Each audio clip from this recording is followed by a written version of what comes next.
Bom, Sueli, voltando do nosso cafezinho, vou perguntar uma coisa para você. A criança nasce, não sabe nem o que é medo. Ela é livre, leve, solta. Aí os pais começam a induzir as coisinhas, pequenas coisas na cabeça da criança. Liberdade, o que é, até onde você pode ir, o não. O não é um medo, Sueli? Ou ele causa um medo? Não entendi. Quando a criança fica assim, não, não, não, Fica não. falando não para a criança? Isso não pode. Isso você não faz. Você fica ensinando a ter medo. Isso é perigoso. Porque você não vai fazer isso, você vai acontecer isso. Você vai isso. cair. Né? Não corre que você vai cair. Não necessariamente que vai cair. Só que a criança que escuta, que os pais manipulam, essa criança começa a ficar com medo.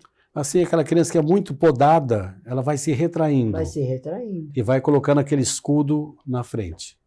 Cresce uma criança... pessoa insegura. O que é uma pessoa insegura? É uma pessoa medrosa? É uma pessoa medrosa. Certo. Tá? A pessoa que é insegura, ela não tem segurança nela mesma. Né? Então, você morre de medo, você deixa de fazer coisas que você não se permite, de coisas que você até deseja, mas tem uma coisa dentro de você que te bloqueia, você tem muito medo. Você sabe que você falou uma coisa, me lembrou. É aquela coisa de... Principalmente acontece em criança. Você vai dar uma comida, ela nunca provou. Eu não gosto. Eu não quero, porque ela, só de olhar ela já fica já tem um receio. Mas não provou, que nem você falou. A pessoa tem medo, põe bloqueio de coisas que ela não provou ainda. Hoje os pediatras já falam, né? Quando você dá um alimento para uma criança, você tem que considerar que ela pode não estar num bom dia de humor, do estômago, do intestino, do paladar. Então, você só considera que a criança realmente não gosta de um alimento depois que você der para ela experimentar 10 vezes. Certo. Tá? Porque num dia você oferece, ela não quer, está indisposta, aquilo, sabe? No outro dia você dá, ela aceita, ela gosta, né? Mas sem dúvida nenhuma, os medos, eles são originários dos nossos pais. Alguma coisa os pais ensinam, como eu falei, ensina a atravessar a rua, tá? Tem que escovar o dente porque tem que ter medo de ter cárie. Então, o que os pais falam? Tem medo de ter bichinho no dente, o bichinho vai comer seu dente. Então, os pais induzem a um medo para se cuidar, né? Esses medos que são necessários, beleza, tranquilo. Só que os pais passam os medos deles. Tá? Então, é uma coisa, tipo, eu lembro na minha época que tinha uma coisa assim, a mulher tinha que casar. Né? Se não casou, começa a ficar solteirona, começa a levar uns títulos e tal. Então, assim, eu sou da época que eu tive que aprender a bordar, eu tive que aprender a costurar, sabe? Porque, assim, o caminho era o casamento, tá? E quando eu falei de fazer uma faculdade, eu fui a primeira pessoa na minha família a fazer uma faculdade, e meus pais falaram, mas tem certeza que você quer? Você vai casar. Vai casar, não precisa, né? Você falou uma coisa, me lembrou, porque na época em casa, mulher fazia o terceiro colegial, fazia curso normal. Eu fiz. O curso normal era magistério. Parou ali e acabou. O máximo era ser professora. Tá de bom tamanho, né? Sim. E eu sempre fui muito atirada, fui de falar muito, e os meus pais, que medo do que iam falar de mim. Eles morriam de medo, porque eu falava muito, então eu conversava muito. Então você é muito atirada, e era muito engraçado, porque o atirada era falar, era me expressar. Porque a mulher eles ficavam preocupados com medo. Qual era o medo deles? De serem julgados péssimos pais. Que coisa, Sueli. Tá? E óbvio que eles não tinham consciência disso. A Sueli, a gente tem que tomar cuidado, amor, porque a Sueli não vai achar o marido, porque ela é muito, o homem vai ficar com medo dela. Eu escutava da minha mãe, você vai mandar no seu marido. Coitado desse homem. Se for um banana. Tá? E assim, era o medo deles. Então, eu tenho que entender que eles têm esse medo é uma razão. Então, assim, esse bando de homens e mulheres, né, que não casam, que não têm o emprego que querem, que não ganham o quanto querem, que não viajam o quanto querem, que medos que estão por trás de vocês. O que está impedindo? Toda vez que você não realiza um sonho, que você não faz alguma coisa, é porque tem medo atrás de você. E tem que olhar. Aí entra a coisa, como você trabalha o medo? Com a ação, com a atitude. Você tem que enfrentar, você tem que experimentar fazer uma coisa diferente. Aquela historinha, você tem uma receita de bolo de laranja, você faz sempre bolo de laranja, você gosta, um dia você fala assim, quero comer bolo de chocolate. Adianta você pegar a receita do bolo de laranja, fazer e ficar na frente do forno torcendo para sair um bolo de chocolate? Não vai sair! Tem que ter atitude, tem que enfrentar esse medo. E você teve nisso quando você foi fazer essa viagem. Sim. Você foi se preparando, moveu a temperatura, para não chegar e falar assim, nossa, eu fiz tudo errado, minha mala. Não, você foi se preparando. Na linguagem, os passeios, eu ia para uma moeda diferente que não era dólar. Qual era o melhor programa? Então, hoje tem alguns bancos que são americanos, você põe dinheiro lá, você resgata com cartão. Então vai, conversa com pessoas que já fizeram isso para saber como que eu ia lidar com isso, né? Que nem uma coisa, eu ia ficar trocando de cidade, de lugares. Não posso ir com muita mala. Certo. Porque eu vou estar sozinha para carregar. Sueli, uma dica de viagem para não ter medo. Já que você falou assim, nada a ver com o nosso programa, mas foi legal falar. Pessoa que vai viajar tem mania de querer levar trocentas bagagens, né, Sueli? Então, a pergunta é para quê? Né? Não é? Eu vou viajar para conhecer ou para desfilar? Exatamente. Nessa viagem que eu decidi ir com pouca bagagem, então eu estava preparada que se fizesse um tempo muito diferente do que eu estava prevendo, se acontecesse, eu ia comprar roupa. Certo. Não levei roupa para trocar todos os dias. Eu fiquei viajando 21 dias. Tá? Não levei roupa para 21 dias. Eu falei, ou eu lavo, ou eu compro. Perfeito. Tá? E fui me virando e me organizando, porque eu falei, o carregar um monte de mala ia ser um problema grande. Porque você vai querer trazer algumas coisas também. Então, mas assim, eu tenho só 2 mãos, né? Como que eu vou trazer um monte de mala? Tal? Não dá. Então, você vai se organizando para o lugar que você vai, com quem você vai falar. Então, organizar, sei lá, reservar hotel, fazer tudo isso e saber que imprevistos acontecem. Com certeza. Tá? A gente olha para aquilo e por que isso está acontecendo comigo? Né? Quantas vezes, assim, um monte de gente fica parado frente a um medo, tá? Fica paralisado e aí não sei o que eu faço, não sei o que eu faço. 99,9% das pessoas sabem o que tem que fazer. Sabe. Mas elas têm medo de errar. E aí paralisa e não sabe o que faz. E não anda, né? Então, assim, tem que enfrentar. Você falou da questão da viagem, né? Eu amo viajar. Sim. Tá? Fiquei alguns anos não viajando muito. Porque eu fiquei viúva do primeiro casamento, depois casei de novo, depois me separei. Aí eu não tinha companhia. Passou 2, 3 anos, eu falei, gente, há quanto tempo que eu não viajo? Né? Sabe, eu amo viajar, isso está me fazendo falta. Aí você fala com uma amiga, você fala com um amigo, você fala com uma prima, você fala com uma filha, a pessoa não tem tempo, não tem dinheiro, tá? Tem a família, tudo. Falei, eu estava dependendo de uma companhia para poder viajar.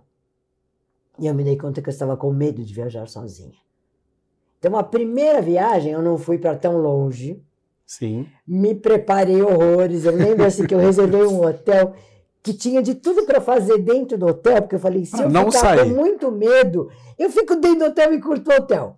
Porque eu achei que eu ia ficar... Que viagem maravilhosa. Tá? Eu fui para o Chile, Santiago e tal, e eu cheguei lá, e cheguei à noite, aí já jantei, fui dormir e tal, no dia seguinte acordei e fui tomar café, vamos pôr o pé na rua. Voltei 10 horas da noite.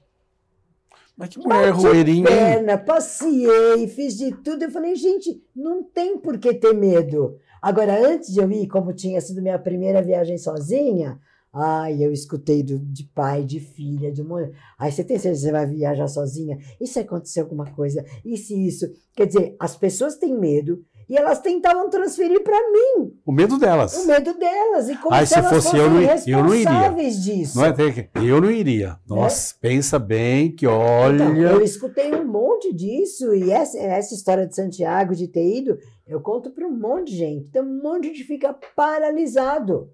Deixa de viajar, deixa de passear, deixa de fazer as coisas por conta de um medo que nem ela sabe exatamente o que é.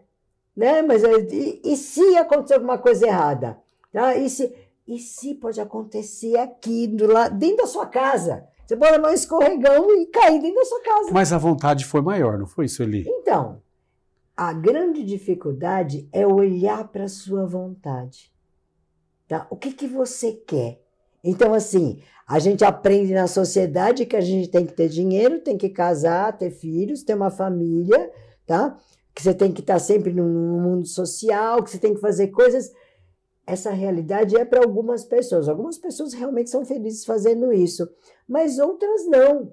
E aí elas seguem um caminho com medo de sair fora do que a sociedade prega, tá? E elas vivem insatisfeitas, porque elas têm medo de desapontar a sociedade. Sabe? Se meu vizinho não gostar mais de mim, problema dele. dane-se.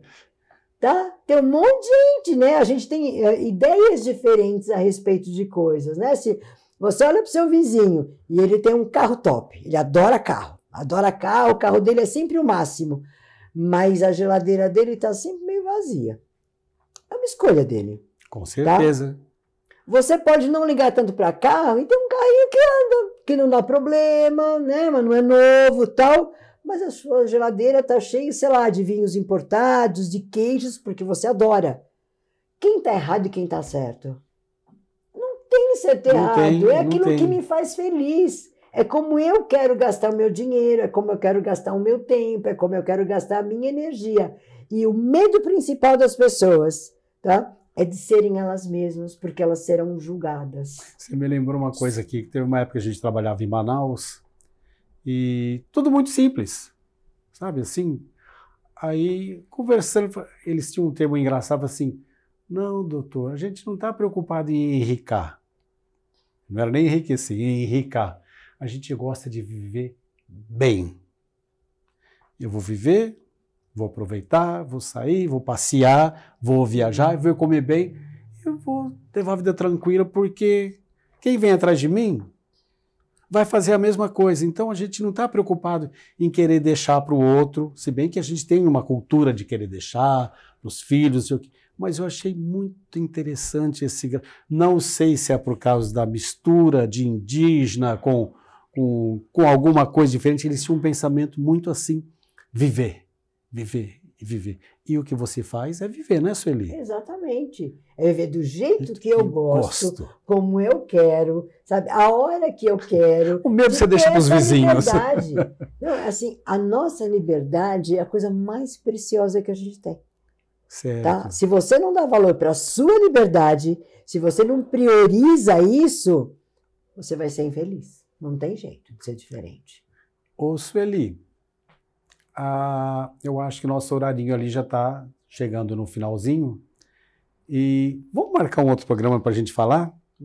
Porque o Iago falou, conversando com ele, falou assim, vou falar um programa, só que vai ser um meio pesado, falar sobre um pouco de depressão. Pode ser. A gente vai começar a falar de medo, depressão, depois vamos falar das alegrias, da viver, do bem-estar, ou vamos fazer o seguinte, vamos falar de viver bem e depois a gente faz uma depressão. Ou luto.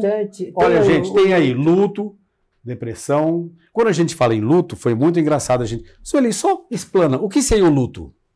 É uma perda, é saber administrar uma perda. Porque o pessoal tem que falar, mania de falar que luto é quando perdeu uma pessoa. Uma pessoa, não. O luto é perca de qualquer coisa. É uma perda que você não sabe administrar. O e agora, vem por não a gente está ficando em luto porque a gente está perdendo o nosso horarinho, está encerrando. Ah, não, pelo amor de Deus. Isso não é luto, não. Bom, gente, é com bem-estar que a gente está se despedindo. Sim, né? sim. E com a Sueli, uma coisa muito engraçada, a gente já gravou outros programas, a gente vai pincela aqui, daqui a pouco está aqui, daqui a pouco está voltando de novo. Eu queria falar, provavelmente vai ter meus contatos aí na tela ou aí embaixo, na descrição do vídeo. Assim, podem me mandar perguntas, questionamentos. Eu vejo que o pessoal está começando a querer entender o que é mentoria e ainda tem dúvidas e acha que mentoria é só para grandes empresários, que é uma coisa elitizada. Não, é para você aprender a administrar, né? Essa facilidade que eu tenho e que eu consegui administrar a minha liberdade, eu quero ensinar isso para as pessoas. Então, fala uma coisa. Você antigamente era palestrante, hoje você é mentora. Isso. A diferença? Não, o palestrante dá palestras, é que Ele o vai mundo lá, corporativo das palestras senta-se é uma lá e coisa você que não me chega agrada tanto. e fala. Eu sou muito Gostou, gostou, não gostou, é aquilo. Na mentoria, eu trato a pessoa como indivíduo. Individualidade. Né? Então, eu comemoro com ela. Tá? Eu fico Certo. feliz com o sucesso dela. Eu tenho esse retorno. Então, isso para mim é muito prazeroso. Eu gosto disso. Ó, então a Sueli vai estar fazendo aqui, nem bate-papo, né? Vai ser sempre uma mentoria, né, Sueli? Gente, beijão no coração de vocês. Até o próximo.